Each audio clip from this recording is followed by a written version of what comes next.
What's up, everybody, and welcome to this week's edition of the Weekly Pulls. My name's Derek. This is the week of June the 2nd. If you haven't joined me before on here, welcome to your first experience. Like, subscribe, share, comment, follow me on Twitter at the Weekly Pulls. This was a slower week for me. I only had 3 comics in my pull box. Let's just jump right into it, you guys. First up on this week's list, The Amazing Spider-Man, number 67. I love this cover. I love this cover. The cover might be the best part of this issue. And that's not really a good thing. Was this issue horrible? No. Was it great? No. There's a lot of back references in this issue. If you haven't been reading Spider-Man the last year, you're going to be super lost. Some of these references go as far back as the Clone Conspiracy, and that was back in, I believe, 2008 or 9. They did a lot of referencing to previous events in this issue. In the beginning of the book, Peter's super secret spy sister, Teresa, is confronting the Chameleon for the first time since last year, because last year in about issue 35, 36, the Chameleon killed Teresa's boyfriend, and the Chameleon also tried to assassinate Dr. Doom, which created a whole slew of other problems for Spider-Man. We'll get into that in a little bit. The Chameleon is manipulating Teresa to make her believe that she could also be a clone herself. Interesting. I kind of hope Teresa is a clone. That would be kind of weird. I mean, this issue really is going back to everything that was happening before Kindred really screwed up everything, and bringing it all back up. This is all stuff that happened last year. Back in issue number 66, Betty Brant told Peter that she was pregnant. I personally didn't know who the baby daddy was.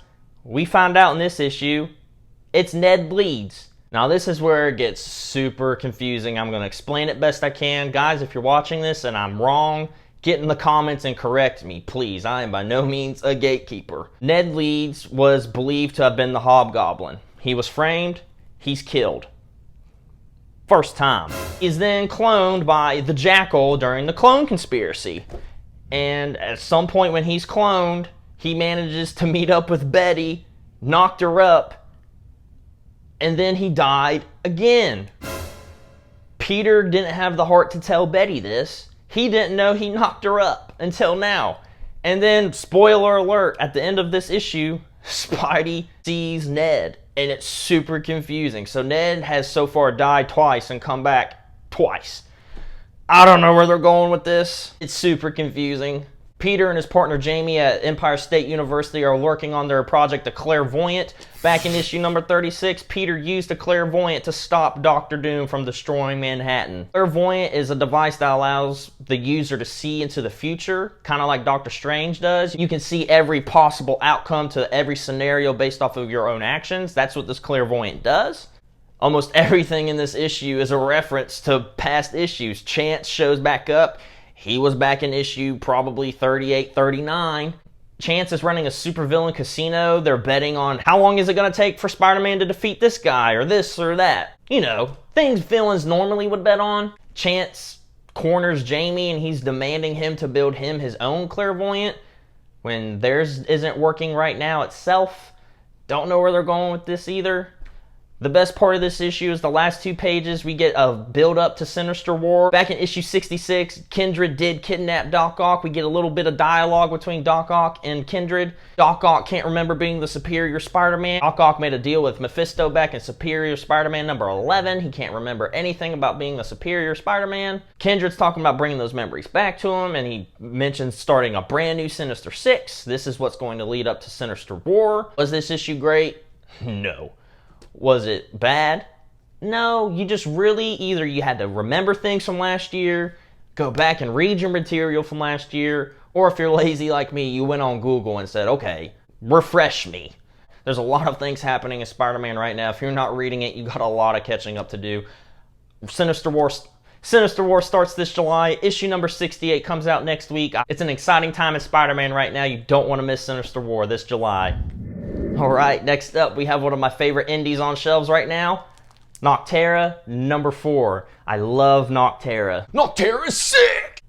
Our main protagonist, Val, Bailey, Val's brother Emery, they're heading to this seaport known as Tipton to find a solar lamp to stop Emery from changing permanently into what they're now calling shades, and what Bailey calls smudges, being taken over by the shadows. In the very beginning of the book, we get a couple nice pages of Val and Emery in the very beginning of the big PM. Gives us a little bit more backstory about our main protagonist and her brother. They do make it to Tipton. There's no people there because it has indeed been taken over by shades or smudges. Whatever you prefer, I kind of like smudges. Emery is getting much closer to turning, as you can see here on this panel. Emery is looking pretty wild, you guys. Spoiler alert. However, there is a solar lamp in Tipton, and they use it to help stop Emery's transformation. For now. I don't know what they're going to do. Emery could live. I don't know. We're going to have to keep reading every issue every month to see what happens to this poor kid. A nice page here of Blacktop Bill talking to his superior over the radio. His superior doesn't know that he kept the scientist alive, which is Bailey's grandpa. Spoiler alert. In the last issue, Blacktop Bill was able to capture him, and he did not kill him. He has him tied to the roof of his car, slowly turning into a shade monster. And as you can see here, he don't look too happy about it. I'm curious as to why he didn't kill him and why he did lie about it. My best guess is probably he had a book that supposedly had the answers on how to save the world. He gave it to Bailey, so now Bailey has that book. So my theory is probably the most obvious. He's going to use her grandpa as a bargaining chip for this book. We get a beautiful double-page spread of a good fight scene between Val and the Smudges. It's beautiful. I love this book. The art in it is fantastic. The story is captivating. The end of this book threw me through a loop. Another cliffhanger, kind of like issue number 3. We have no idea what's going to happen next issue. Nocterra is a really fantastic series. Scott Snyder, Tony Daniel, everybody on this book, you guys should be proud. This series is awesome. I'm recommending it to everybody. It's full of great action, great story, great characters. If you're not reading Nocterra, you gotta get in this, you guys. Issue number 5 comes out next month. You don't want to miss it. All right, my last book, my third book, my pick of the week. You're never gonna guess. It's a DC title. Did Derek just say DC? Derek reads DC? Okay, look, I don't read a lot of DC. Hardly any at all. Do I have anything against it? No. It's not what I grew up on. I prefer Marvel, and I love indies. It's just the way it is. There's no hate. Batman, Superman, you guys rule. I just don't read a lot of DC. It's nothing personal, guys. Golden rule in comics. Like what you're reading. Don't read books because other people think they're cool. Read what you like. So, after that tirade, my pick of the week, The Nice House on the Lake. I'm going to be completely honest. I only picked this book up because there was so much hype about it. There was a lot of creators, a lot of critics talking about this on Twitter. Man, I'm glad I picked it up. We have a star-studded creative team on this. James Tynion, the creator of the Department of Truth and Something is Killing the Children. 2 phenomenal series right now. If you're not reading those, they're great too. Alvaro Martinez Bueno, Jordi Belair. Wow. This story is crazy. I don't even want to tell you too much about it because I don't want to spoil it. We'll say the art in this book is killer. Man, I don't even know how to describe the art in this book. It's just perfect. Another thing I really liked about this book, which is just how it felt in my hands. A lot of the comics, especially the Marvel ones I read, they feel real filmy, real heavy, almost kind of like plastic. This felt like classic newsprint, and I really did like that. Good choice, publishers. As I'm flipping through the pages, it was like this book was hand-drawn specifically for me. That's how it felt. It didn't feel like that this book hit a printer and there's so many copies. It felt like an original piece of art. A lot of the reviews I've seen of this book, they're not giving any synopsis because they don't want to spoil it. I'm going to give you a quick, very blunt synopsis without giving away too much because I want you to pick this up, go down to your local comic shop, get on this. So very quickly, without giving too much away, there's 11 characters so far.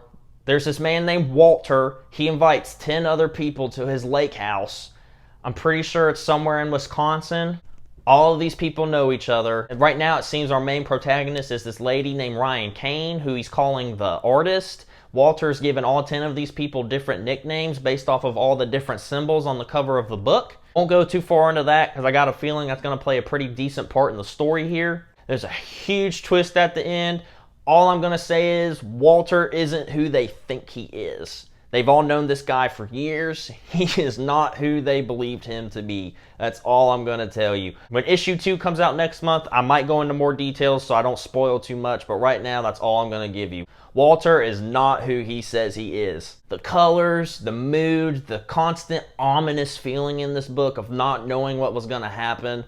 Loved it. This is horror at its finest. When I bought this book, I loved not knowing anything. It was a complete, here's this book, everybody says it's great, pick it up and read it for yourself. And I'm so glad I did. It's amazing. Issue 2 comes out next month. You don't want to miss this, you guys. The Nice House on the Lake from DC, Black Label. If you're not reading this, you need to. Well, that was pretty quick. Like I said, I only had 3 books this week. It was a slow week for me. My pull list really picks up this July. The next couple weeks I have 4 or 5 books here and there, but in July there's a lot coming out, so stay tuned. If you're not watching my videos now, you're going to want to see it in July because I'm reading a lot.